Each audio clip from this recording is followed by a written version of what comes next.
फटाक 30 सेकंड में खबरें डाउनलोड कीजिए तक ऐप, लिंक डिस्क्रिप्शन में।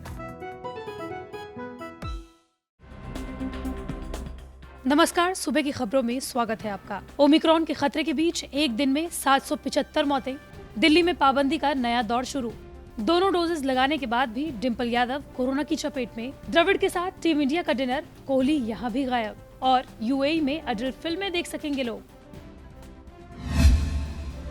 ओमिक्रॉन के बढ़ते खतरे के बीच यूरोप के देश पोलैंड में कोरोना से एक दिन में 775 लोगों की मौत हो गई। वैक्सीनेशन की तेज रफ्तार के बीच मौत के इस बड़े आंकड़े ने आसपास के यूरोपीय देशों की टेंशन को बढ़ा दिया है। भारत में भी ओमिक्रॉन के लगातार बढ़ते मामलों को देखते हुए प्रधानमंत्री नरेंद्र मोदी ने 23 दिसंबर को बड़ी समीक्षा बैठक बुलाई है। भारत में अब तक ओमिक्रॉन के 250 से ज्यादा मामले सामने आ चुके हैं। इस बीच ब्रिटेन में भी 24 घंटे में कोरोना के 1 लाख से ज्यादा केसेस सामने आए।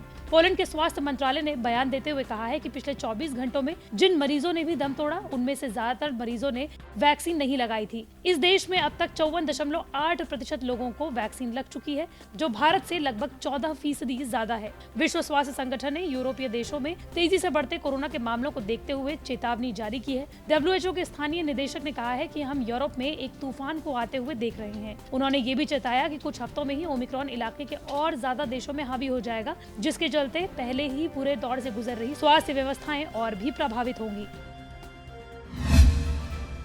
कोरोना के नए वेरिएंट ओमिक्रॉन से देश भर में हालात खराब होते हुए नजर आ रहे हैं। तीसरी लहर के खतरे के बीच दिल्ली, मुंबई में इन्फेक्शन के मामलों में तेजी आई है। 24 घंटे में मुंबई में कोरोना के करीब 500 मामले रिपोर्ट किए गए। इसके साथ ही देश में ओमिक्रॉन के 250 से ज्यादा मामले दर्ज किए गए हैं। देश के 17 राज्यों से सामने आए ओमिक्रॉन मामलों की वजह से कई राज्यों ने अपने हिसाब से अलग अलग पाबंदियां लगाना शुरू कर दिया है। दिल्ली में ओमिक्रॉन केसेस को देखते हुए अब क्रिसमस, न्यू ईयर पार्टीज पर रोक लगा दी है। DDMA यानी कि दिल्ली डिजास्टर मैनेजमेंट अथॉरिटी ने आदेश दिए हैं, जिसमें साफ तौर पर कहा गया है कि दिल्ली में क्रिसमस, न्यू ईयर पर कोई कल्चरल इवेंट नहीं होगा और किसी भी तरह की गैदरिंग नहीं की जाएगी। होटल्स, बार और रेस्टोरेंट्स में 50% सिटिंग कैपेसिटी के साथ ही ओपन हो सकेंगे। हर तरह के पॉलिटिकल, सोशल और धार्मिक कार्यक्रम आगे आने वाले आदेश तक नहीं किए जा सकेंगे। बैंक्वेट हॉल में शादी, मीटिंग्स, कॉन्फ्रेंसेज, एग्जीबिशन के अलावा और कोई कार्यक्रम नहीं होंगे। साथ ही इन प्रोग्राम्स में कोरोना प्रोटोकॉल्स का पूरा ध्यान भी रखा जाएगा।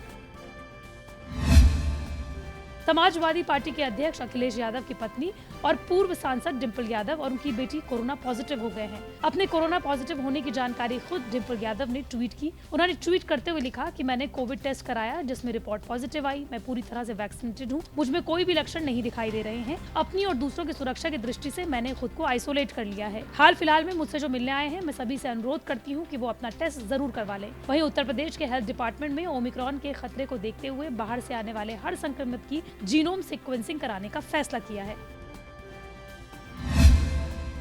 विराट कोहली की अगुवाई में साउथ अफ्रीका गई टीम इंडिया अपने कप्तान के बिना ही पार्टी कर रही है। इस पार्टी की कुछ तस्वीरें टीम मेंबर्स ने शेयर की।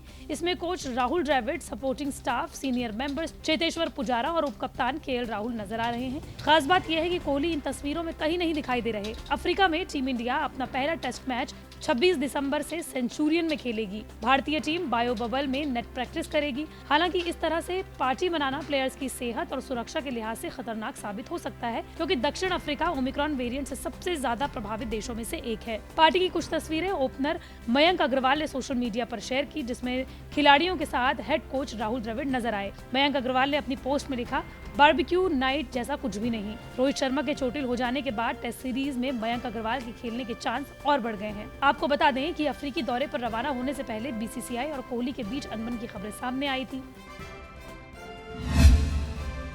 कट्टर नियमों से अब धीरे धीरे उदारवाद की ओर बढ़ रहे संयुक्त अरब अमीरात यानी कि UAE ने ऐलान किया है कि अब वो फिल्मों को लेकर लगाए गए सेंसरशिप को खत्म कर रहा है। UAE 21 साल और उससे ऊपर के लोगों के लिए फिल्मों की रेटिंग तय करने जा रहा है। 7 अमीरातों से मिलकर बना UAE खाड़ी देशों में सबसे ज्यादा लिबरल नियमों वाला देश माना जाता है। अब तक UAE में फिल्मों में से अडल्ट सीन को काट दिया जाता था या फिर उसे एडिट कर दिया जाता था।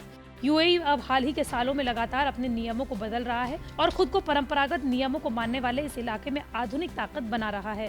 UAE के मीडिया नियामक ने ट्विटर पर कहा कि उसने अपने मोशन पिक्चर कंटेंट के लिए 21+ उम्र रेटिंग सीमा रख दी गई है। बता दें कि UAE की 1 करोड़ आबादी में 90% विदेशी हैं।